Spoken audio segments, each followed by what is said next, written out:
అప్పుడు అప్పుడు నాకు అర్థమైంది. ఏమని? అత్తయ్య గారు నేర్పించలేదనా?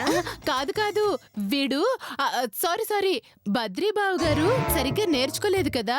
ఇక మీదట మీరందరూ గాంధేయవాదుల్లా ఉండండి. ఒక చెంప మీద కొడితే రెండో చెంప చూపించండి. కుదిరితే బావగారు పక్కవాడి చెంప కూడా చూపించండి. ఓర్పుతో సహనంతో ఉండండి. ఇదే మా అనసూయ ఆంటీ సూక్తి. ఆచరించండి, అందరూ ఆనందంగా జీవించండి.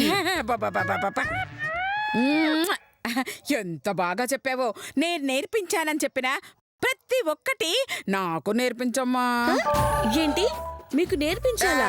మీరేగా ఆవిడకి నేర్పించారు, మళ్ళీ ఆవిడ మీకు నేర్పించడం ఏంటి? తల్లి దగ్గర బిడ్డ నేర్చుకున్నట్టే బిడ్డ దగ్గర తల్లి నేర్చుకోవడం తప్ప మధు? ఓ ఆంటీ, నేను నేర్పిస్తానులేండి. నాకు నిద్ర వస్తోంది ఆంటీ, నేను పడుకుంటానే. ఎక్కడ పడుకుంటావమ్మా? ఇంకెక్కడ ఆంటీ, రంగాభద్రి మధ్యలో.